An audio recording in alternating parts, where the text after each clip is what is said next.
It was 5 a.m. and Jeanette's taxi to the airport arrived. We said our goodbyes. We were both heading home, although I was taking the longer way.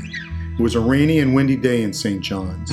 After a bit more sleep and some breakfast, I eventually packed up the bike, paid the bill at the B&B, and geared up. My rain gear was on, and I decided to go directly to the ferry. I arrived at the ferry several hours before they would board the vehicles. The ferry would take 17 and a half hours, but I was happy to have a base of operation and settle in for the crossing. Today marked the transition on this journey. I was turning toward home and heading in that general direction. I had traveled 3,200 miles and was looking forward to being back in the USA. Back to solo traveling, which opens things up to a greater range of possibilities and allows serendipity to play a bigger role on the journey. In a few minutes, a video regarding your safety and security will be shown on several of the televisions throughout the vessel, as well as inside the cabins. Traveling solo allows the quiet noisiness of my own thoughts to work their magic. It's a meditative experience that I talked about on my prior journey. Solo travel opens my mind to a greater field of possibilities, and it allows for sparks of inspiration. It's like catching lightning in a bottle, where those sparks find their way into my consciousness. I was looking forward to the coming days, and I was grateful for the continuing adventure.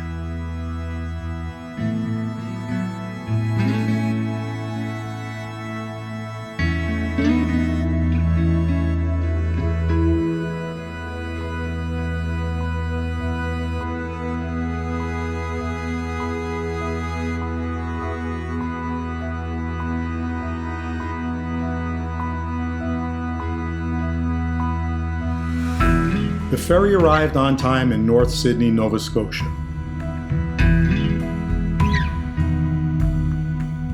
I was getting fatigued by the bad weather in Atlantic Canada and decided to fast forward 393 miles to New Brunswick. I was about an hour and a half from the USA and was looking forward to being back in the States tomorrow. Moving in the direction of home felt good.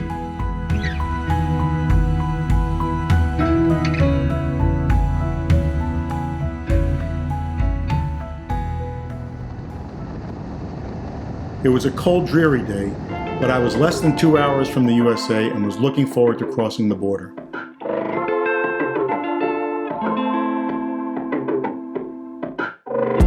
My goal was to hug Fundy Bay and make my way to Arcadia National Park in Maine.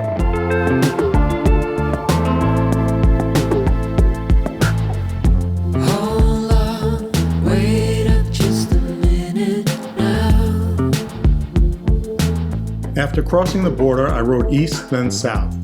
The weather sucked, and so did the visibility. What added to the frustration was a significant amount of road construction. Mud, gravel, and lane closures funneling two-way traffic into a single lane. That was the entire morning. About an hour and a half from Arcadia, and conditions continued to deteriorate. Heading inland revealed some interesting roads and breaks in the rain, but it was again short-lived. Traffic and the weather were not cooperating. I reviewed weather reports for the coming day for my potential routes. Bad weather would be dogging me no matter where I would go.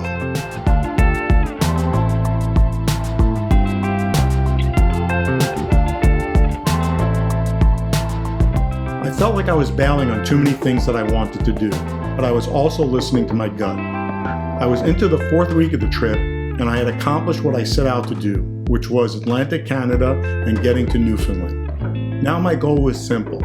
I wanted to get home and sprinkle in some fun riding. I would head to Front Royal, Virginia and Skyline Drive.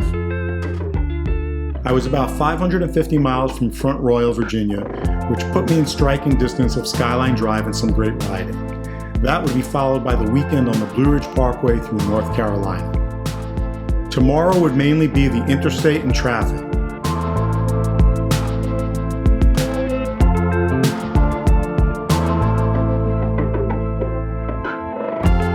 I didn't take a single picture today, and I didn't even want to write about the day. My goal was to get to Front Royal, Virginia and the start of Skyline Drive. Bad roads, dangerous drivers, and tons of traffic had me counting my blessings that I was still standing. I was on the road for about 11 hours and didn't stop for lunch. I would estimate that of that time, at least 3 hours were stop-and-go traffic.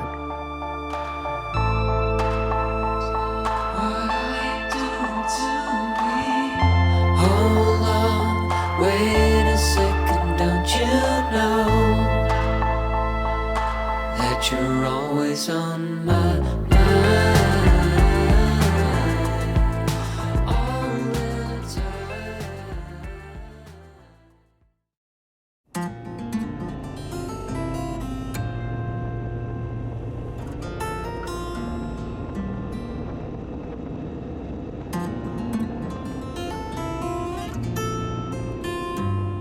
Let me start out by saying today was an awesome day full of great riding and amazing mountain landscapes.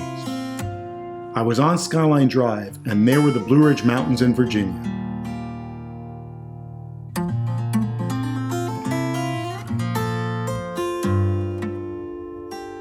The mountains and the road were engulfed in fog and mist, with pockets of sunshine.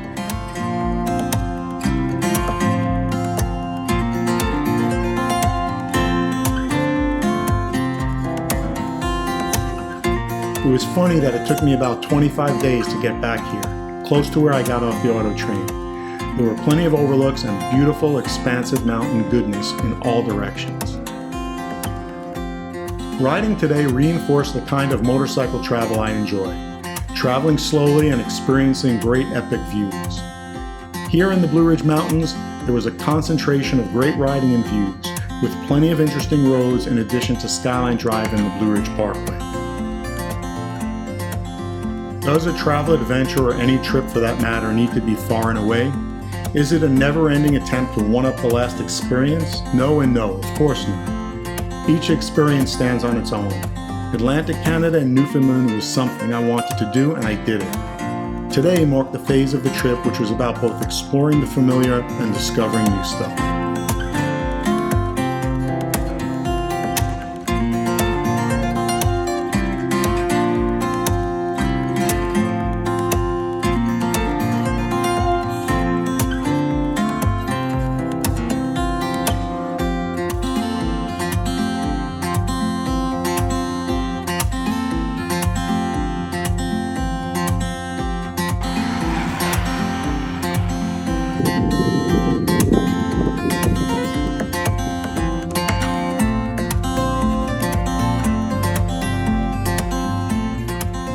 I completed the entire Skyline Drive and decided to head to Waynesboro, a few miles away.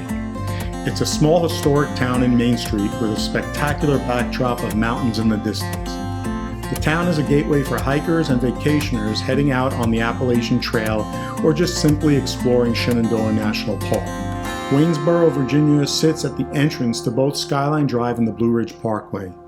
It was a serendipitous find. The benefits of not planning were paying off again.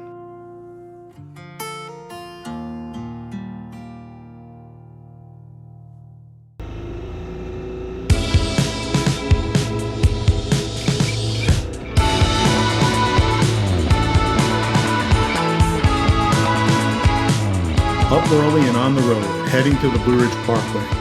Waynesboro, Virginia is the northernmost entrance of the parkway.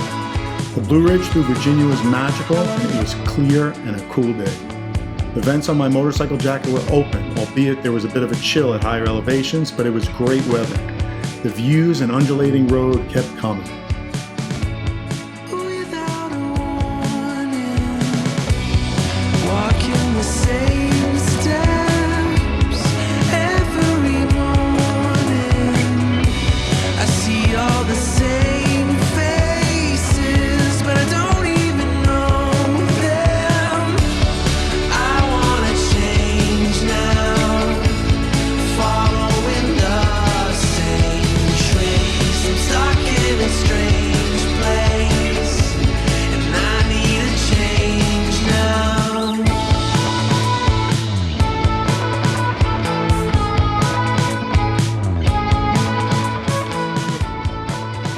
I jumped off the parkway briefly in Floyd, Virginia to grab lunch.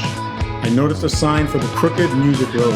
The trail through the mountains was a regular route for country music stars over the decades. They go from mountain town to play, hence the name. The motorcycle culture in this part of the world is definitely friendlier than the last couple of weeks. Riding spirited down the road, I came to an abrupt stop. There was a huge tree that must have just come down and was blocking both lanes of the parkway. A nice group of people, both men and women riders. They offered to hold the branches while I passed by with my bike, which I happily took them up on. I was happy to have traveled fast through the weather of the Northeast. Traffic and challenges of the last several days had paid off. I was happy to be back in North Carolina, in the mountains.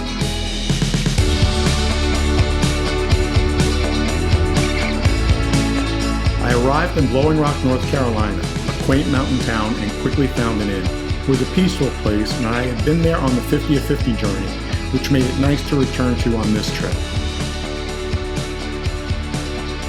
I strolled a couple of blocks into town and sat down at the Speckled Trout for a couple of IPAs and a trout dinner.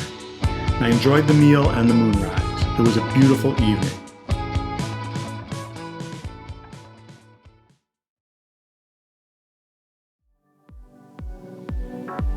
A foggy morning in Blowing Rock, and I was up early, ready to head south to Waynesville. After a short walk into town for breakfast, I returned to the inn to get ready.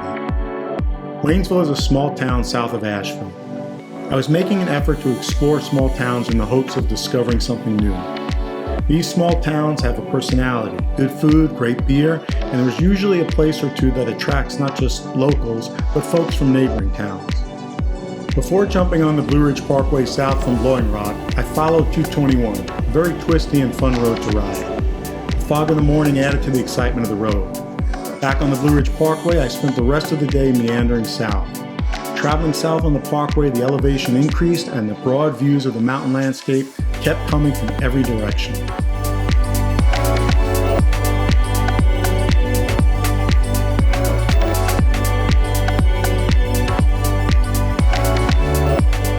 The Blue Ridge Parkway is a unique travel experience. The parkway is a ribbon through the Blue Ridge Mountains with views that don't quit. Riding today left me with a warm feeling, seeing all the people appreciating and enjoying such grand natural beauty. There were people hiking, others riding the parkway and stopping at overlooks, but all with smiles on their faces. Respect and appreciation for the world around us. It was a beautiful thing. People traveling here represented all walks of life and all ages. There was a friendliness and a warm-heartedness I found in my encounters. Add to that the incredible concentration of great motorcycle riding, and it was a recipe for joy.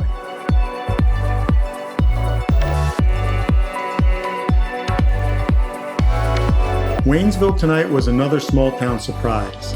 Like many of these towns, you could blow right through Main Street without taking notice of what it had to offer.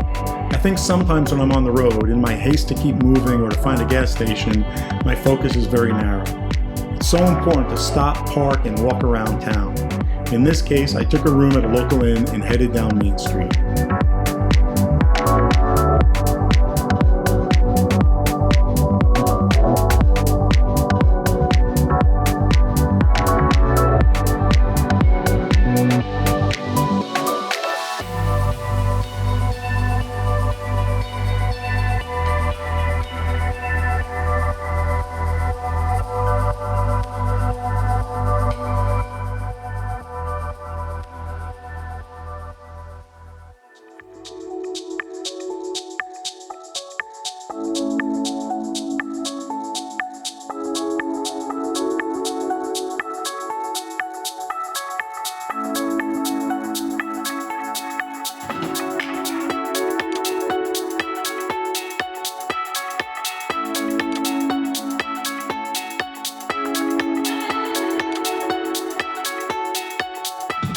Today I completed riding the entire Blue Ridge Parkway on this trip, starting on Skyline Drive in Front Royal, Virginia, and picking up the Blue Ridge Parkway in Waynesboro, Virginia, all the way to Cherokee, North Carolina.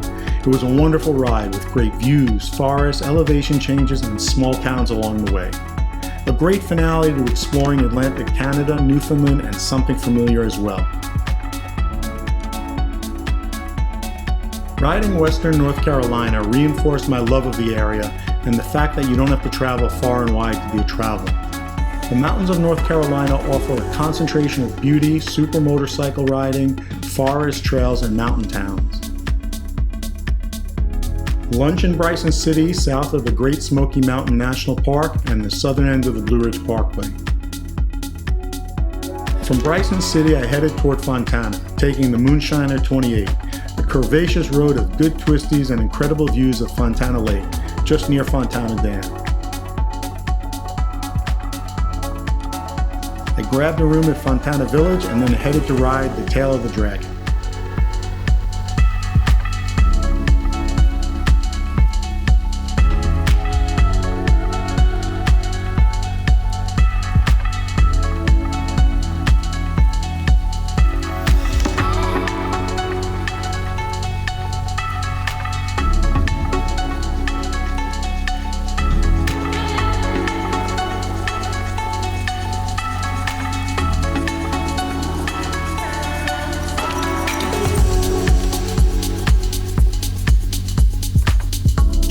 To 129, hopping into Tennessee at Deals Gap, the end of the Dragon, and then back to Fontana Village for the night. 318 curves and 11 miles is the sales pitch. Classic North Carolina moto roads, the Moonshiner 28 and Tail of the Dragon. I had done the ride many times, but this was the first with this motorcycle, so I got it in my head that it would be a cool thing to do.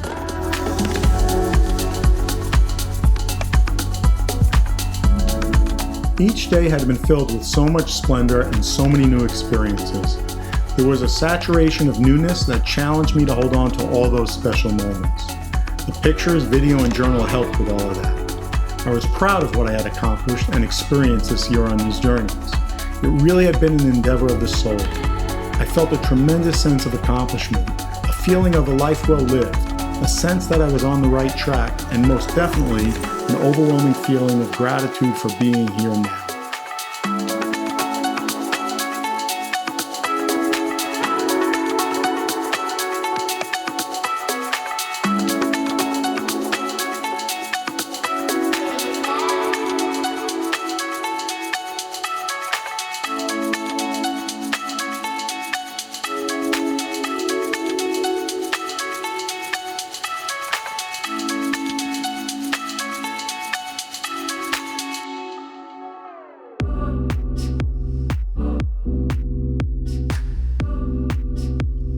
It was time to go home, about 800 miles and 12 hours of riding.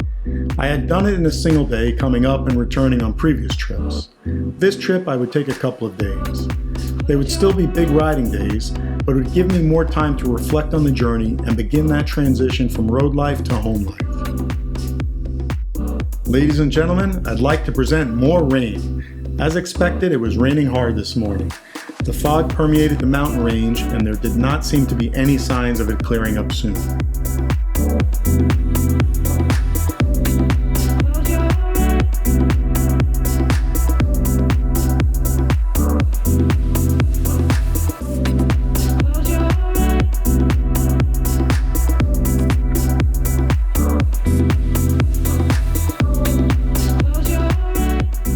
Several hours of the ride today were on a trajectory that put me on a course to pass through Atlanta. My goal was to get to where I was going as fast as possible. My rain gear was on and the temperature was climbing. Fast forward through lots of I-75 South riding in the heat. These are the routes where motorcycle communication systems and good playlists really make all the difference. I was finally back in Florida and approaching Lake City. I was within 5 hours and 340 miles of home, but it was enough riding for the day. It was after 6 p.m. and there was no reason to get home in a straight shot.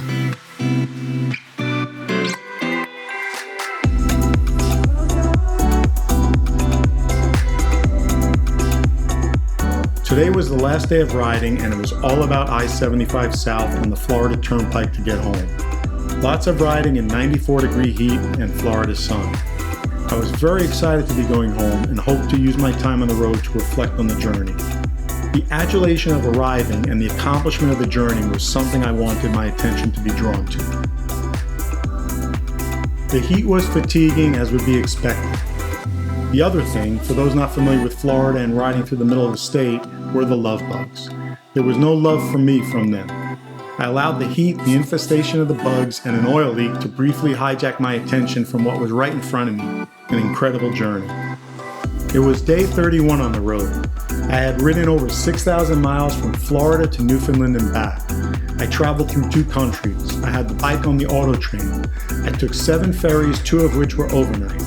I went through 4 Canadian provinces and about 14 US states. Lots of roads were traveled through cities, towns, villages, and a wide array of landscapes. I connected with many interesting people and their cool stories.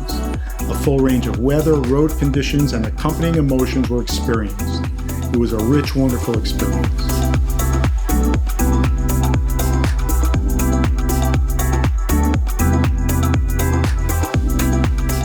I was home and I was grateful to be here in one piece, having experienced something amazing. The journey, the opportunity to go was all a great privilege. My mind was somewhere between being on the road and being home.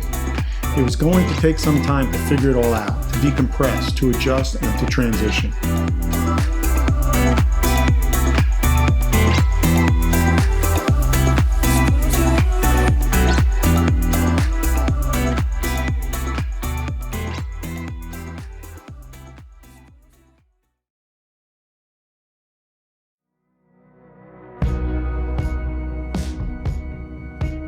My memories of the trip are the sparks that ignite that fuel to keep me moving forward. Dreams and memories are the inspiration. There is no doubt that this journey had shaped me in new ways. Even if it feels like a dream, I was still renewed and traveling in new directions. Each day on the journey, there were countless moments, experiences, feelings, thoughts, and ideas. It's impossible to recall, recount, or chronicle each day. I've done what I could do without having to get in the way of experiencing the moment. Be here now. To be in the moment and also to document in some ways requires a balance. Each day is rebirth, a new beginning, born anew with a faint recollection of yesterday, but with the knowledge that I am something more than this day. Somehow you greet the day with all the excitement of what lies in front of you, but with the knowledge that you can't hold on to all the experiences of that day for too long. The transient nature of the day, of your existence, and all the experiences are just the nature of how things work. Everything is impermanent, and yet even with that knowledge, there's a reason to make the most of it, and all the experiences that are undoubtedly fleeting. Who knows what was before when I was born on this day, and what will be after this day when it's gone, but I sure hope for another day, and the opportunity to ride on. Immersive travel, living in the moment, moving from one experience to another. Now isn't that heaven, and aren't I blessed to have a glimpse of it here and now? 2 great journeys were completed this year. Almost 18,000 miles were ridden. I've had the feeling of having arrived, and yet there's always the need to keep going, traveling, exploring, and evolving. The journey is more than the traveling through time and space. It's more than going places. It's an endeavor of the soul. Whether I'm physically on the road or metaphysically. Where the one journey takes me next, well, that's something I'll have to contemplate and let happen. The one ongoing journey continues. Kerouac talked about what it was like on the road, and it clearly is a metaphor for life. Nothing behind me, everything ahead of me, as is ever so on the road. I set out on both of these journeys for a range of reasons. I love travel, wanted to ride my motorcycle, and was hungry to connect with people, places, and my higher self. I wanted to immerse myself in a new experience, to transcend perceived limits, and to travel. I wanted to punctuate my life with something interesting. My expectation, though, was that I'd be able to bring more of who I am on the road to who I am when I'm off the road, where I'm fully in the moment and feel that I've risen above the noise of everyday stuff. On the road, I'm not sweating the small stuff. Gratitude and positivity are my co-pilots when I'm on the road. Am I a Newfound Man? I believe I am, but it's not about arriving at a point of completion. Whether it's who I've become as a result of these journeys, or whether it's aspirational and an ongoing process, it's inconsequential. The work is not done, the destination is not reached, the journey continues. It's that same realization. I've had the feeling of having arrived, and yet there's the need to keep going, traveling, exploring, and evolving. It's a sense of being exactly where you should be, and yet you travel on, you explore more. It's an ongoing process of self-discovery and growth, arriving at some point, having some realization, catching a glimpse of grace, and yet there's more to the journey. The arriving is not the conclusion, and it's not enlightenment as a final state of attainment and achievement. It's just one more step on my itinerary of becoming a more warm-hearted human being filled with compassion, grace, and hope.